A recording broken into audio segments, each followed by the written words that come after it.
Hello दोस्तों, नमस्कार। कैसे हैं? आज दोस्तों मैं एक ऐसी भर्ती के बारे में बात करने जा रहा हूं जो एलआईसी लाइफ इंश्योरेंस कॉर्पोरेशन के द्वारा वैकेंसी निकली है।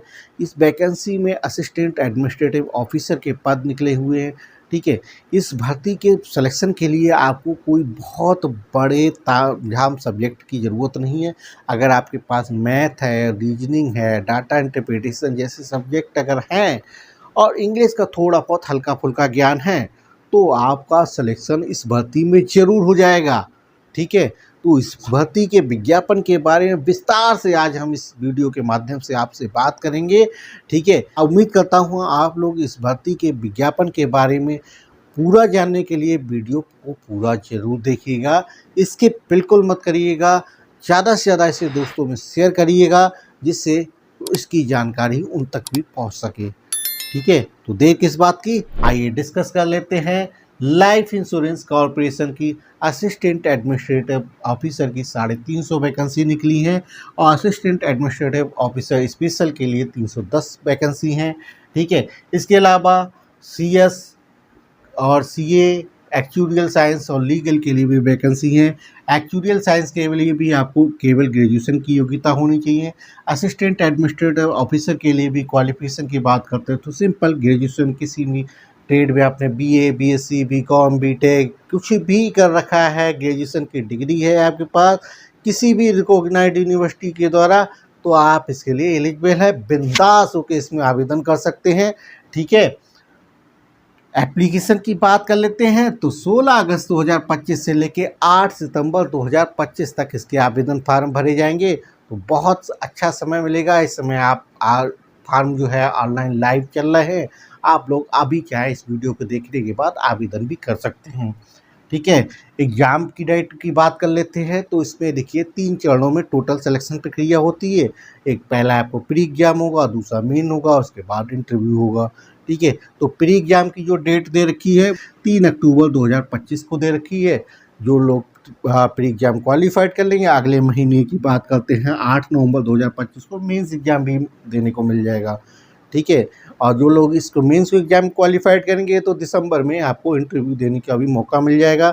जनवरी ऑनवर्ड से आपको हो सकता है कि ज्वाइनिंग भी मिल जाए जल्द से जल्द। ठीक है।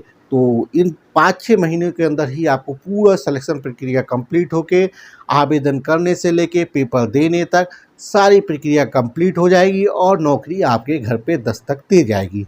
ठीक है। तो अब जब इतनी सारी चीज़ें हैं ही तो अब हम बात कर लेते हैं सैलरी क्या मिलने वाली है। इस पूरी भर्ती में सिलेक्शन होने के बाद, प्रक्रिया से गुजरने के बाद जब आपका सिलेक्शन हुआ तो पहले महीने 88,635 रुपये आपके अकाउंट में क्रेडिट हो जाएंगे। सुनिए, देखिए कितनी अच्छी बात है। 6 महीने के अंदर आपको नौकरी भी मिल जाएगी और इतने रुपए महीने की सैलरी भी मिलने वाली है। ठीक है। इस तरह की भर्ती में आवेदन इसलिए ज़रूर करिएगा क्योंकि ये भर्ती ना तो ज़्यादा किसी हाई कोर्ट में फंसेगी, ना ही इसके पेपर बहुत ज़्यादा पोस्टपोन्ड होते हैं। समय से एग्ज़ाम होगा, समय से आपकी सिलेक्शन प्रक्रिया होने वाली है और समय से ही इसमें ज्वाइनिंग होती है। कि बहुत सी भर्ती ऐसी होती है जिसमें हाई कोर्ट में, कोर्ट वगैरह कचहरी में आपको लड़ना पड़ता है।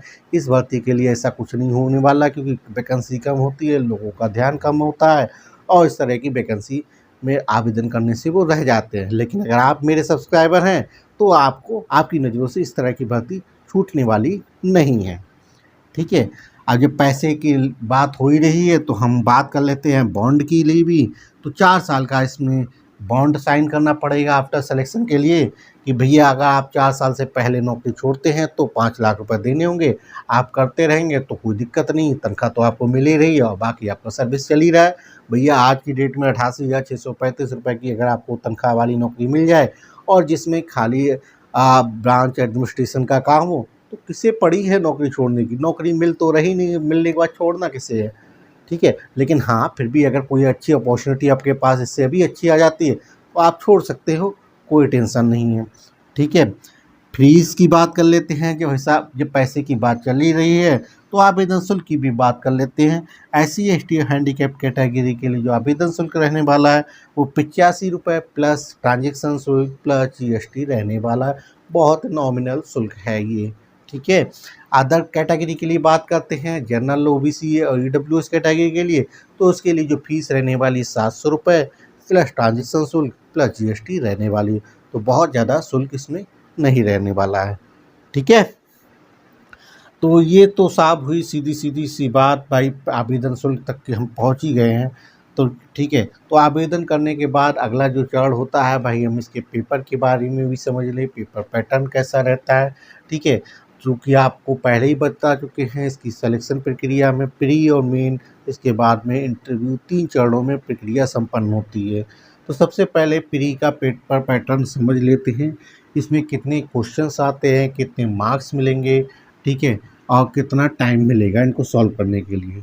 ठीक है, तो सबसे पहले प्री में देखिए पेपर होगा, रीजनिंग का सेक्शन आएगा, जिसमें 35 क्वेश्चंस होंगे, 35 मार्क के होंगे और 20 मिनट का इसमें समय मिलने वाला है। ठीक है, बहुत सिंपल सा है पेपर पैटर्न इसका।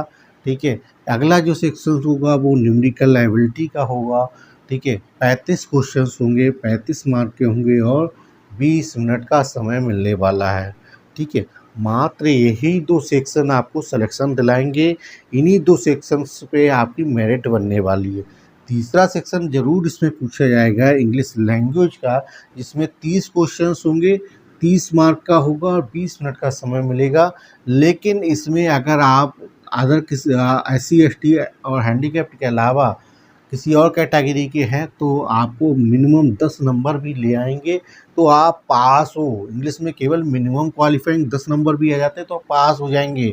अगर आप SC ST हैंडीकैप्ड कैटेगरी के हैं तो 9 नंबर भी आ जाएंगे तो आप पास हो जाएंगे। तो इंग्लिश का कोई भी इसमें लफड़ा नहीं है ज़्यादा, है सिर्फ क्वालिफाइंग ही करना है। ठीक है, क्वेश्चंस आपके टोटल 100 होंगे। ठीक है, जो मेरिट बनेगी वो 70 नंबर की, इनकी आपको रीजनिंग और न्यूमेरिकल एबिलिटी में कितने नंबर आपने स्कोर किए, इसी के आधार पे आपकी मेरिट बन जाएगी मेंस एग्ज़ाम के लिए। जो इसके लिए जो टाइम मिलने वाला है, तीनों सेक्शन के लिए आपको 1 घंटे का टोटल समय मिलेगा। ठीक है, देखिए कितनी अच्छी बात हो गई। केवल आपको रीजनिंग आनी चाहिए और न्यूमेरिकल एबिलिटी, इंग्लिश का बस बेसिक ज्ञान अगर आपको है तो मिनिमम क्वालिफाइंग नंबर तो आप कर ही लेंगे इसको। ठीक है, तो बढ़िया से आप इसकी तैयारी करिए प्री एग्ज़ाम को, तो आप फोड़ दीजिएगा एकदम से। अगली बात कर लेते हैं, जब आपका प्री एग्ज़ाम क्वालिफाइड हो ही जाए तो अगली चीज़ आप मेंस के एग्ज़ाम के लिए भी समझ लेते हैं। तो मेंस का जो पेपर स्ट्रक्चर होता है, इसमें रीजनिंग का एक सेक्शन होगा जिसमें 30 क्वेश्चंस आएंगे, 90 मार्क का रहेगा, यानी प्रत्येक क्वेश्चन 3 नंबर का रहेगा। ठीक है, और जो टाइम पीरियड इसके लिए मिलेगा वो 40 मिनट का मिलेगा। ठीक, पहली चीज़। दूसरा जो सेक्शन होगा वो सामान्य अध्ययन, ठीक है, करंट अफेयर्स का रहेगा, जिसमें 30 क्वेश्चंस आएंगे 60 नंबर के, यानी प्रत्येक क्वेश्चन 2 नंबर का होगा। ठीक है, इसके लिए जो समय मिलेगा वो 20 मिनट का समय मिलेगा।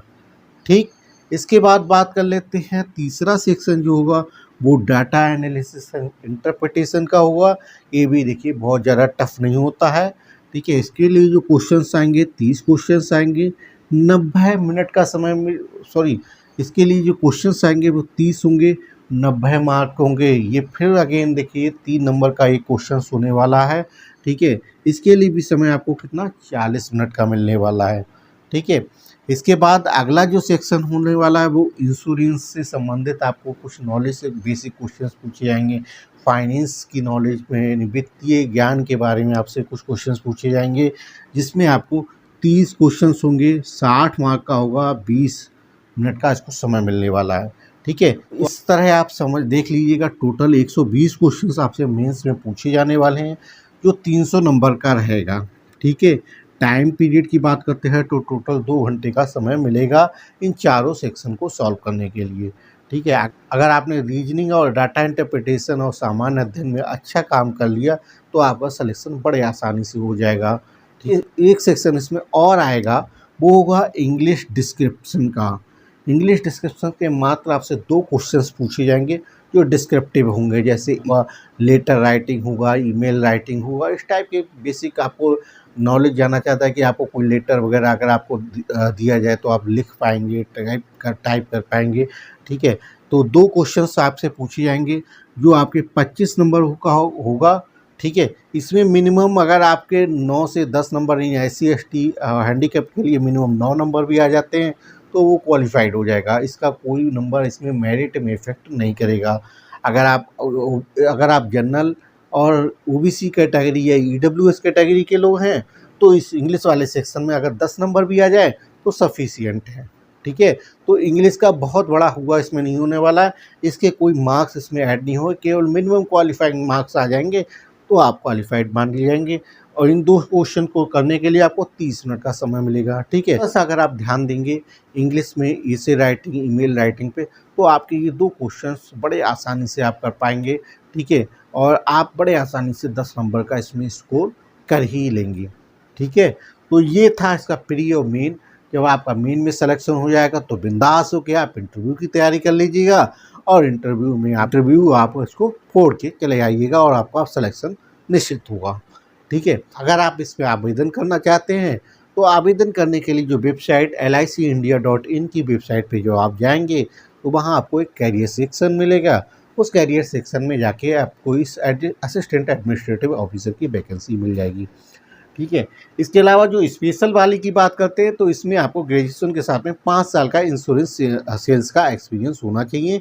ठीक है। इंश्योरेंस इंडस्ट्री का अगर आपके पास एक्सपीरियंस है तो आप इसके लिए एलिजिबल है। बाकी पेपर पैटर्न सबके लिए भी सेम रहने वाला है। ठीक है। तो दोस्तों इस विज्ञापन से संबंधित अगर और कोई प्रश्न, कोई डाउट अगर मन में रह गया हो तो कमेंट करके ज़रूर पूछ लीजिएगा। ठीक है। आपको आंसर ज़रूर कमेंट बॉक्स में दे दिया जाएगा। लास्ट में दोस्तों आप लोगों से एक अनुरोध है कि अगर आपने अब तक मेरे चैनल को सब्सक्राइब नहीं किया है तो चैनल को सब्सक्राइब कर लीजिएगा और इस वीडियो को ज़्यादा से ज़्यादा लोगों में शेयर करिएगा। भविष्य में जो भी नया विज्ञापन अगर आता है आपकी योग्यता से संबंधित मैच करते हुए तो उसकी जानकारी हम आप तक फटाफट पहुंचा सकें। ठीक है। उसका नोटिफिकेशन के लिए बेल आइकॉन दबा लीजिएगा। ठीक है। ज़्यादा से ज़्यादा इसे अपने दोस्तों और व्हाट्सएप ग्रुप में शेयर करिएगा जिससे इस भर्ती का लाभ आपके साथ साथ आपके दोस्त भी उठा सके।